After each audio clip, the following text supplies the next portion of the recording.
So welcome back to another module, guys. This is going to cover Bittrex, how to get started on Bittrex. Bittrex is actually one of my favorite exchanges, if not my most favorite. Now, for starters, it does not allow you to trade any fiat money between this exchange and other cryptocurrency pairs. This is strictly a crypto-to-crypto exchange. So you have to actually send crypto onto the exchange to then be able to trade it in between other cryptocurrencies. Namely, they only carry Bitcoin, Ethereum, and what we call USD tether pairs. And you have to basically send one of those three to then be able to trade between the other 265 trading pairs that they have. They are actually one of the most comprehensive, if not the most comprehensive exchange out there as far as the number of cryptocurrencies that it carries.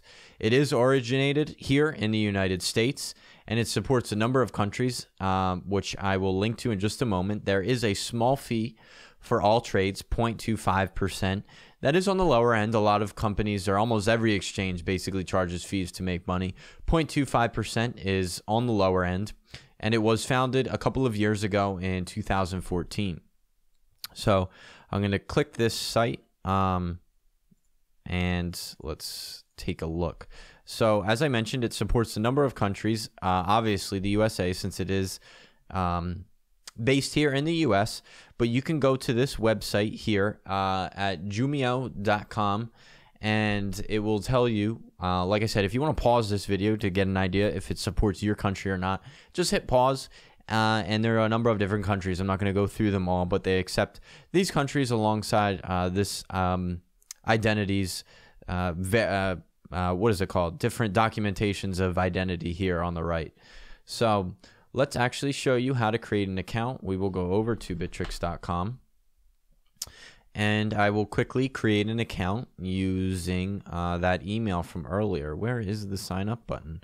Let's go to login and then just go to sign up. So I will create the demo account that I created earlier, which is demo15951@gmail.com, and we will create a password, agree to the terms of service, and then hit sign up.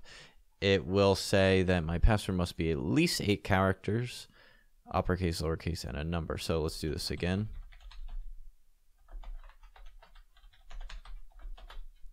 Sign up. And it will probably send me a verification email, I'm guessing. And yes, it does. So let's go over to the mail that I got, and I will click verify. Email verification successful. Then we'll hit login. Let's see if that saved my password or not. New IP detected. We have detected you are attempting to access your account from the following IP. Please check your email for further instructions. So let's go back to the email, check it again, verify your IP address, click here to log in one more time, and now hopefully we are in. So there are a lot of these exchanges. You'll notice there's a bunch of different security measures. Some of them will email you before you can withdraw or deposit. Some of them will call you up on the phone before bed. Some of them will, they want to ask all these different types of questions. It's really all about security and making sure your account's protected. Like I said, there's a number of different things that they'll do to protect your account. But now we're in. So there is, on the front page, like I said, 3 markets that you can trade in between. You have the Bitcoin market, you have the Ethereum market, and you have the USD tether market. I will cover what USD tether is in a separate module entirely, but Ethereum and Bitcoin are obviously just 2 different cryptocurrencies. You can search right here in the search bar for either market, and like I said, what you're going to have to do to get into some of these other cryptocurrencies that you want to be able to purchase is first send Bitcoin to this wallet or to this exchange, to your personal wallet, and then you can purchase into a number of different coins like Trig, Omise Go, Neo, all these ones that you see listed here. So let's show you guys how to do that first. You'll come over to the wallet section, And once you're in the wallets, you'll basically see a complete list of all the different cryptocurrencies. There's a list of almost 30 some pages here. The red ones, you'll notice sometimes wallets do go down for maintenance. Nothing, not to be worried. You will have money at times in some of these wallets and it'll say it's down for maintenance. It's usually nothing longer than in like the 12 to 24 hours. Sometimes that happens and you won't have immediate access to your funds, but don't be worried. So if you want to send Bitcoin to this wallet, what you'll need to do is basically get the address. So you'll hit this plus sign. And the first time that you actually come in, you'll have to generate a new address. And it will take 20 to 30 seconds to generate your address. And it will give it to you in a form of a QR code as well as a long, basically character format with numbers and letters in it. And it is still going. It will take a second. And you'll be able to copy this address and use it in any different wallet that you have. Like I said, you're going to have to transfer some money, whether it be Coinbase or Kraken or Poloniex or any of these exchanges that I'm going to cover. You're going to have to transfer Bitcoin or Ethereum here to it to be able to get inside of some of those other cryptocurrencies. Now, waiting for address seems to be taking a while still. Let me just close it and give it one more try. Let's go plus. It's still waiting for a new address. So this is kind of like a one-time thing. Once it creates this address, you won't have to wait for this to happen again. Like I said, this might take a second or two. So I'm going to wait for this to continue. And once it's done, I'll pick up the video again.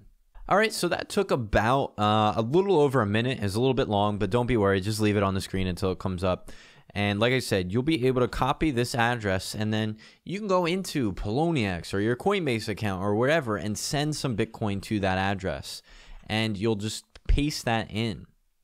And what you'll see when you go into the other end, like I said, if you go into your Coinbase and you end up transferring money to that address, that's the only thing that you need to transfer money. And that's kind of the beautiful thing about cryptocurrencies. You don't need a bank account number, a routing number, somebody's name, their address. All you need is their address, also known as their public key or their public address. And when you send money over to this exchange, in just a couple of minutes, it'll show up here under pending withdrawals. That's how you know you actually got the right money and sent it to the right place. It usually takes about 5 to 10 minutes for that to happen. So don't be worried if you send money and it's withdrawn from one account and it didn't make it into the second one immediately. Give it a few minutes and then it will take about anywhere from 10 minutes to an hour to confirm on the blockchain. For money to be basically secure and proven as confirmed onto the blockchain, it needs to undergo approximately 6 block confirmations. And on average, it takes about, in Bitcoin anyway, 10 minutes to find a new block. So after about 6 blocks, it will be confirmed on the blockchain and it will be spendable. Once that is true, it will show up here in your available balance. And you'll see a number of different things here: pending deposits, available balance, reserved, which we'll go over later, the estimated BTC value, the percent change, etc. And it'll be here under your Bitcoin wallet. And you'll be able to trade it into a number of different tokens. So if we go back out to this page here and look at the markets, we'll go just to the Bittrex homepage. And let's pretend we have some Bitcoin in your wallet already. And you want to purchase a new coin. We'll purchase a coin here that people are familiar with. Give it a second. It seems to not be loading. Let's give it a refresh. Seems to be a little bit slow. And let's just click one. Let's say you're interested in Neo. You could also type it in here. So if you type in Neo, it'll come right up. So let's type in the BTC Neo Market. What you'll see here is a whole lot of information. And let me break it down for you. Here you have the chart. Again, these platforms don't really provide you a whole lot in terms of information when it comes to being able to really chart things and pull up some fancy indicators. I'm going to show you how to create a separate account on another one, but it shows you the basics. It shows you where it's been, the date. You can pull it out to a number of different time frames, a lot of your basic stuff.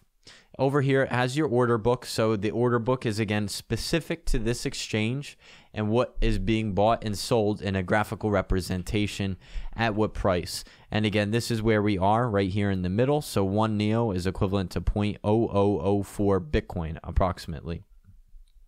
Over here, you see a lot of that information: the bid price, the ask price, the 24-hour high, the 24-hour low, and the amount of volume traded daily, which is equivalent in this case to about 22,000 Bitcoin or 2,200 Bitcoin.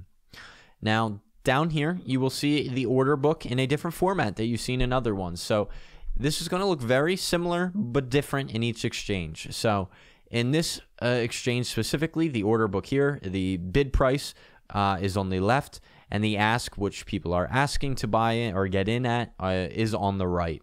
And whenever these basically are met and an order comes to, these two numbers basically agree, then an order is complete. Otherwise, you just have a history of, or a ledger of orders.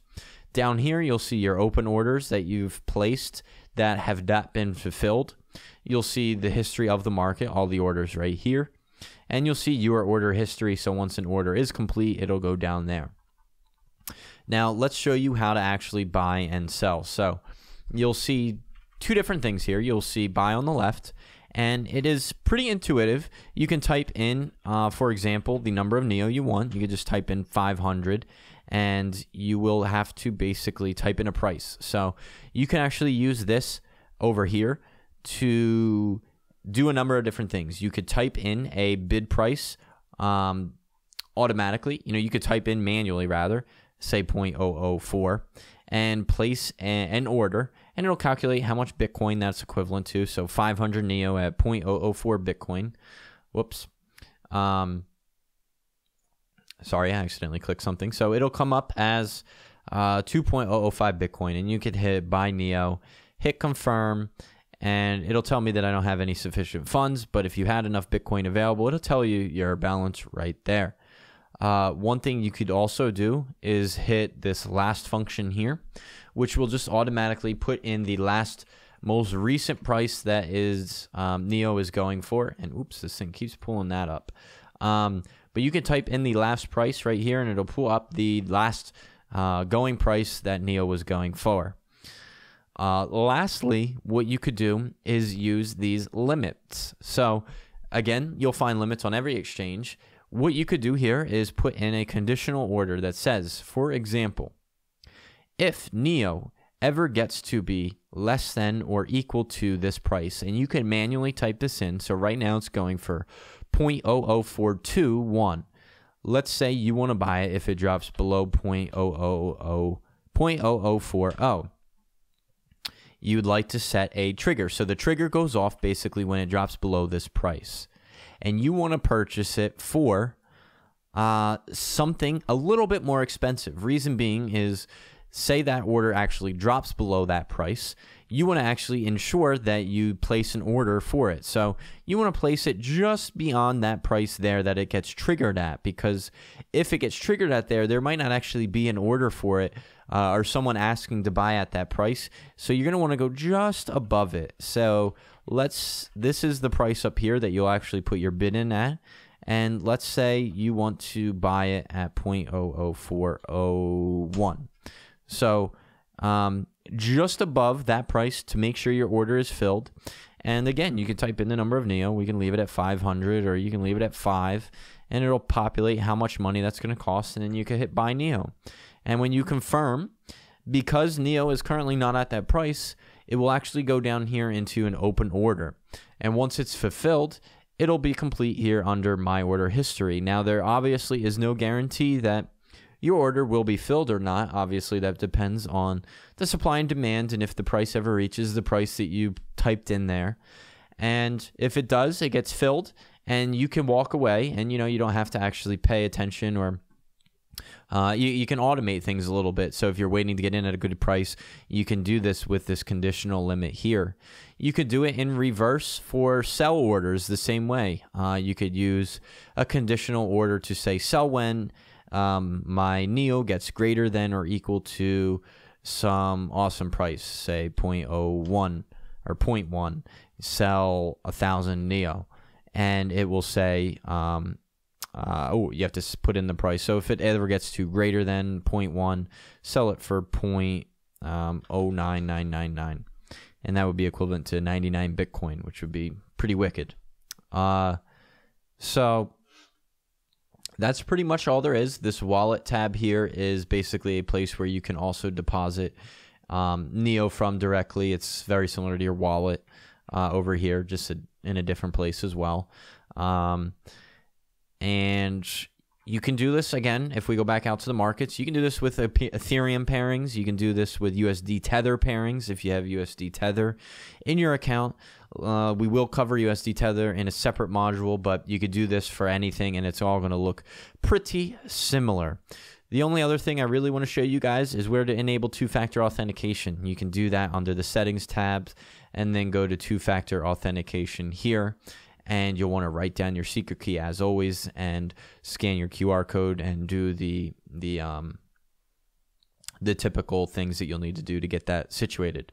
You'll also want to be aware of verifying your account. So unverified accounts cannot withdraw from Bittrex. You do have to verify your account the first time. It'll ask you for some basic information. So make sure you fill that out when you are first getting started. And you could also verify your account up to the point that it's enhanced, where you can actually withdraw 100 Bitcoin or more a day. So if you're someone looking to trade a larger amount, you will have to provide a little bit more identity verification or documents to further identify yourself to be able to withdraw a little bit more money. But I think that covers everything here in Bittrex. Hopefully you guys enjoyed this video, and join me in the next module.